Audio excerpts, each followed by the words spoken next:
This is Monkey World, the largest ape and monkey rescue centre on the planet. With every animal comes a story. Some funny, some shocking. Dramas great and small. Today on Monkey Life, we catch up with the two newest chimp hooligans in the boisterous Bachelor group. And Jim and Allison are on a rescue mission to Hungary, where they get a feisty greeting. Well, she's got spirit.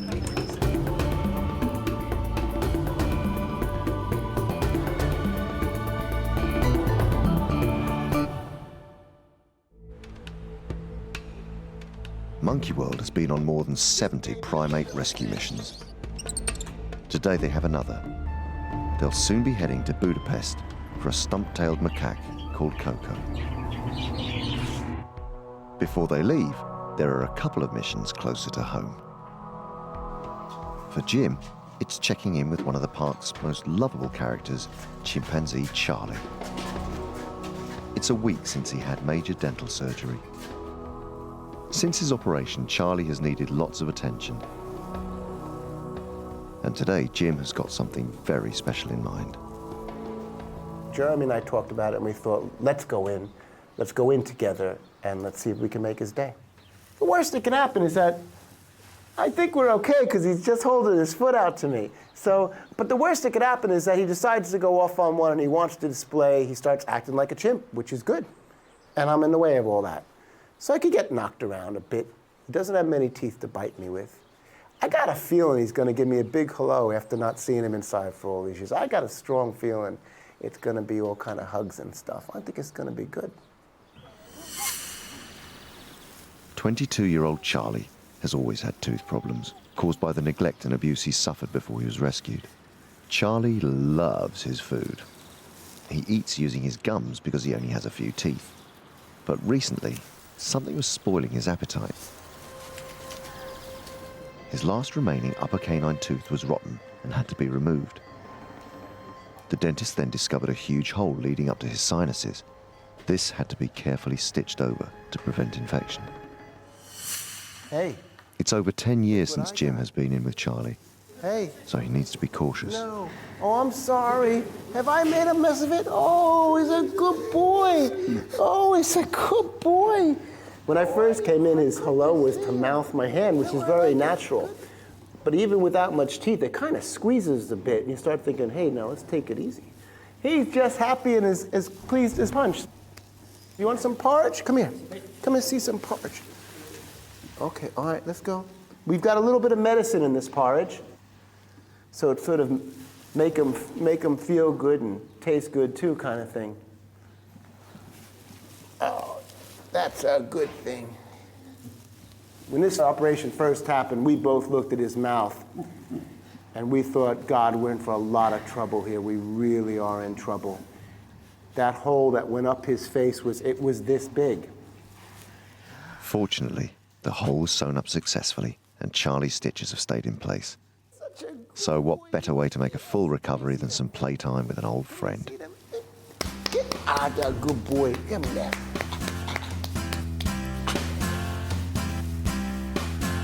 Oh, you like that? Huh?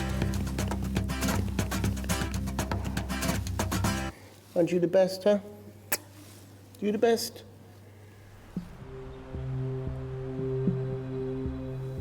Good boy. Before Alison leaves for Budapest, she needs to make arrangements for baby woolly monkey Julio. For the past 3 months, she has hand-reared him. He's still too young to be introduced to his woolly monkey family. So while Alison's away, he's going to be looked after by keeper Mike. Hi. Hi, Alison. Hi, Julio. Mike's hand-reared several of the park's newborns, so he's also used to the sleepless nights. You know, his horse and everything that he's actually... But each primate species is different to handle. I've always done gorillas, chimps and orangutans, and he is just so incredible. A sort of 3-month-old baby great ape is still very much a baby, whereas this little guy at 3 months old is sort of like getting on to sort of young teenager, so he's obviously very much more advanced. And he's just, he just, I don't know, it's just difficult to explain. He is just so different.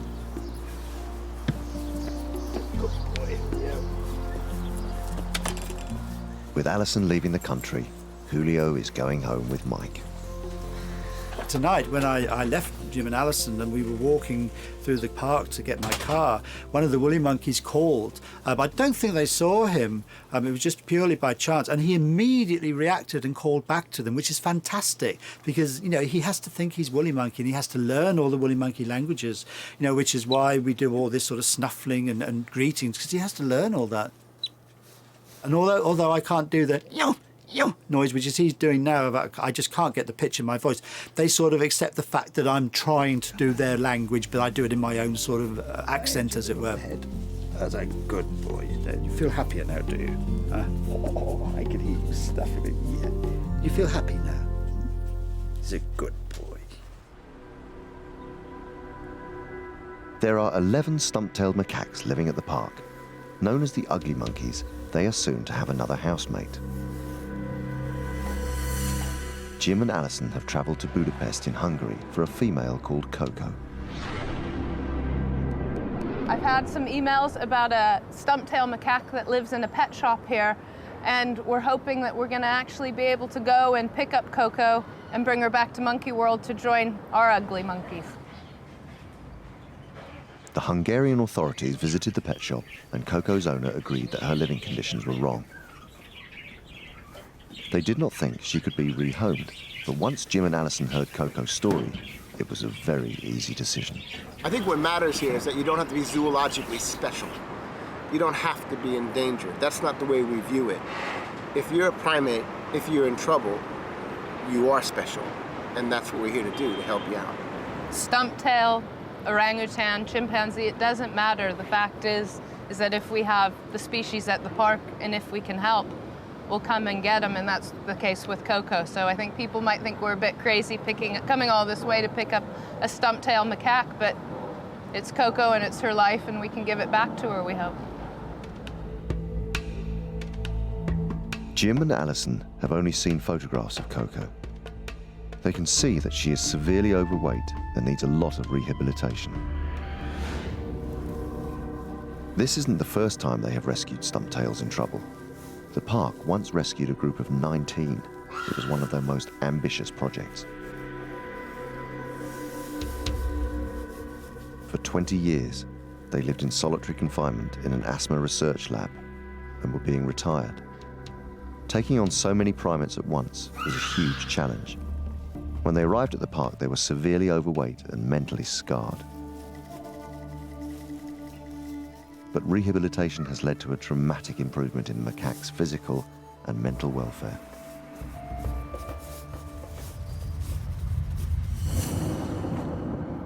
In Budapest, Jim and Allison are helped by one of Monkey World's primate care staff, Rita. She's Hungarian and translator for the team. Hey, Coco. Have you eaten enough? Coco has been kept in this cage for 20 years. When macaques are kept in solitary confinement, they develop psychological problems. They may even self-mutilate. To put Coco at ease, Jim tries some macaque lip smacking. Not too much. Too much. Yeah, too excited. Got her too excited. Well, she's got spirit. What we were considering is how much extra ramps. Allison is keen to check Coco's agility, so her owner brings in a platform to encourage her to climb.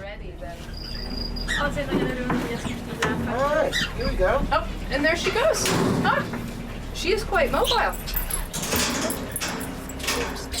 All the attention excites Coco. Unlike chimps, macaques do not like direct eye contact. Yeah, that's too much. Tell you off now, I know.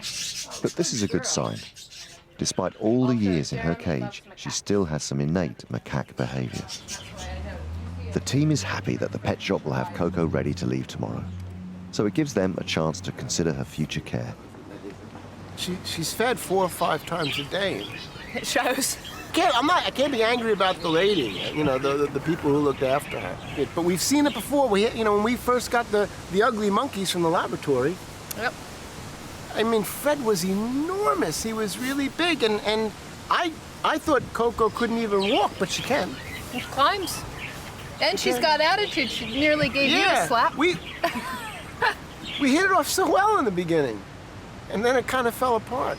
One of my biggest problems is going to be, how tough do I make her diet? I reckon it could take, 4 or 5 months to really see a difference in her, but it's worth it. We'll have a crack at it. It's worth a shot.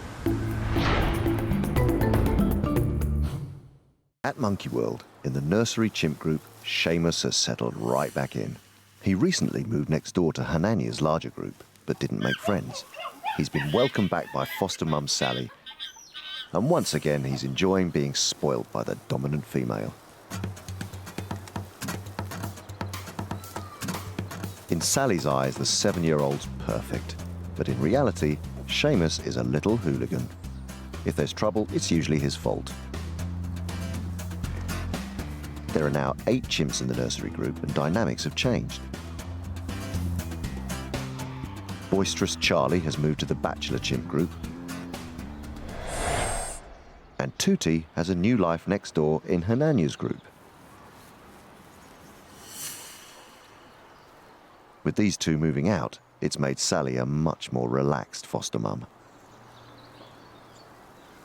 And it means Seamus can bond with Tootie's female friend, Johnny. And to everyone's surprise, Seamus can play nicely. At 7 years old, these two are still in their childhood, and their behaviour reflects this.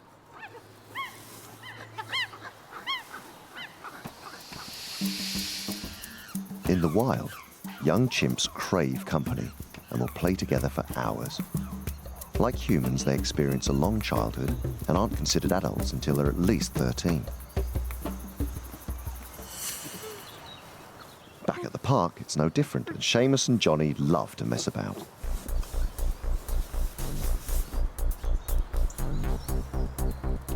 Five-year-olds Ben and Pip are more cautious. They enjoy watching what the others are doing, but they prefer not to get involved themselves. If it all gets too much, they make a beeline for the bedroom.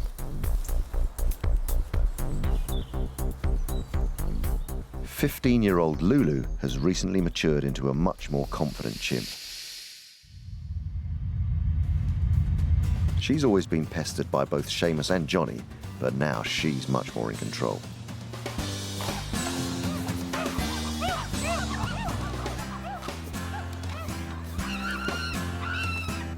It's great to see Lulu giving as good as she gets, but her newfound confidence will not completely stop these two from teasing her.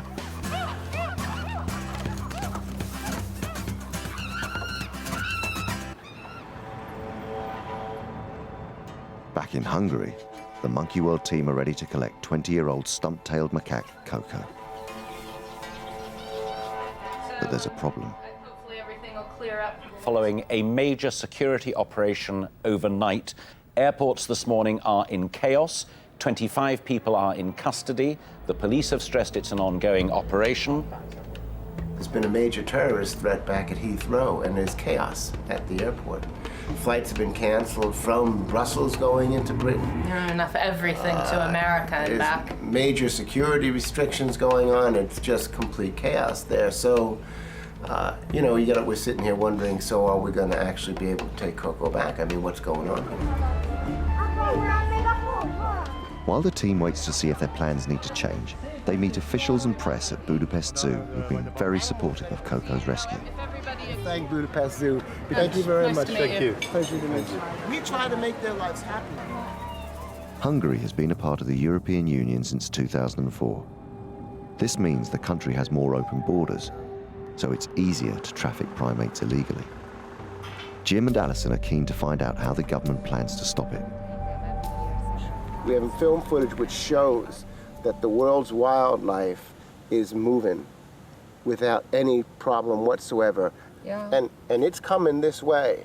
Into people's homes. Into people's homes. And die. Yes, And of die course. there in a year. Finally, we involved it that in Hungary, it is not allowed to keep primates as pet. In the future, all. Well done. After the meeting, the team discovers the terrorist alert is still in place, so they are forced to change their travel plans. Jim and Allison are leaving ahead to ensure officials at Heathrow are happy with Coco's arrival. No, but going back. It's definitely going. It's definitely going back. And her transfer is placed in their colleagues' hands.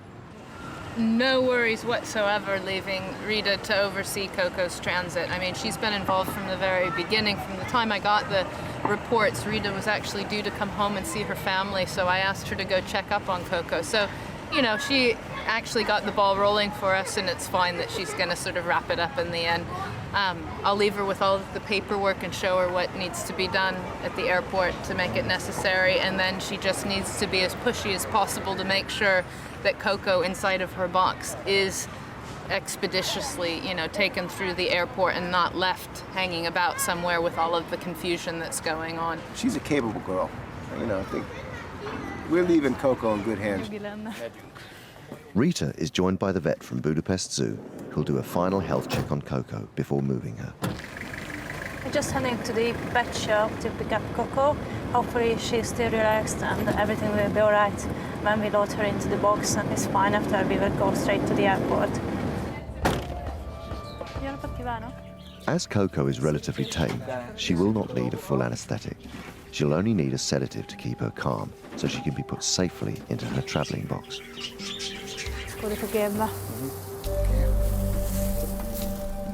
Coco will have a 2.5-hour flight back to the UK. She's now sedated and leaves her cage for the first time in 20 years.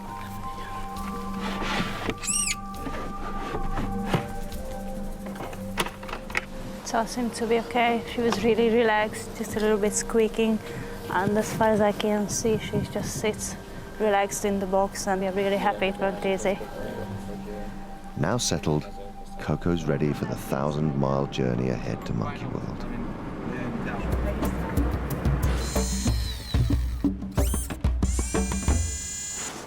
Back at the park in the Bachelor chimp enclosure, instead of the usual rowdy behaviour, there's a sense of calm. There are now 13 boys living happily together in the group. This is quite unusual. In the wild, these highly sociable primates live in large, mixed-sexed communities. There are often more females than males. In captivity, it's extremely difficult to have an all-male group, but these chimps are too boisterous to live in mixed groups. Creating a bachelor pad was the only option, and it seems to be working. The newest boys to join are 14-year-old Charlie and 13-year-old Gypsy. Gypsy took a while to settle, but Charlie fitted in better than anyone could have expected, and they both made friends in high places. Alpha male Butch has taken a real shine to both the newcomers, and Gypsy's happy to return the attention. But playing with the boss is a bit scary. Luckily for Gypsy, bonding with the top chimp means his future with the Bachelors is safe. But boys being boys, it's not long before Butch sinks his teeth in a bit too hard. Even if Gypsy is the new boy, it doesn't stop him from trying to defend himself.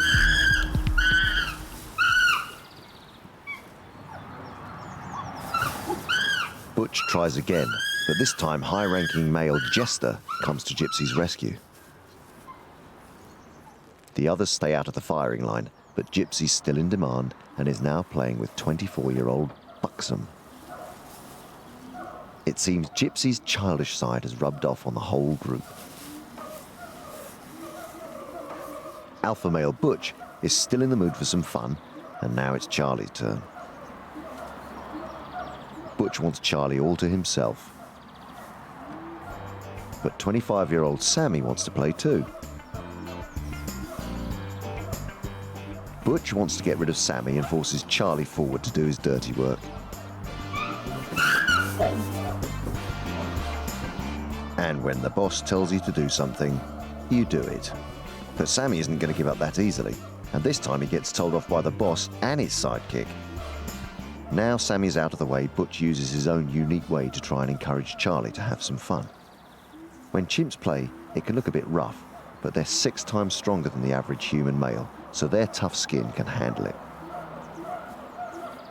Butch isn't going to give up, but Charlie just isn't in the mood. Butch is obviously fond of the new boy and is unusually patient with him. And if Sammy thinks he can sneak back, he's in for a shock. Butch's high-ranking bouncers are on guard.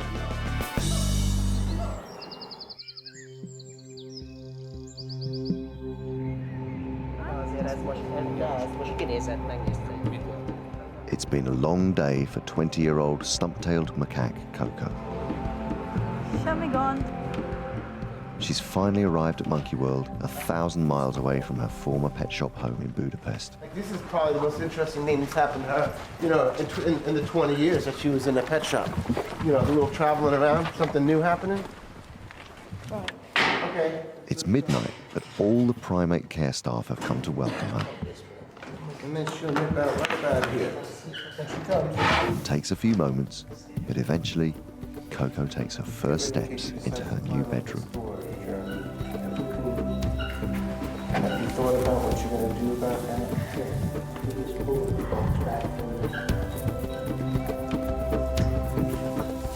It's only now that the park staff can appreciate her actual size and how much work they will need to do to rehabilitate her. Everything that she wants to do, she's going to have to, every time she wants to eat, she's going to have to look for the food, she's going to have to forage, she's got to have to hunt. But, you know, it's the beginning of a long journey. It's the beginning of a real long journey for her. Give her about 6 months, and she might start looking like a real macaque. Next time, nerves run high as the team waits to see if another female orangutan will accept Roro's baby daughter. I'll be in and sort her out, right? You look after her. Yeah. And in Hernania's group, Patricia is finding it difficult to relax when she's in the company of the alpha male.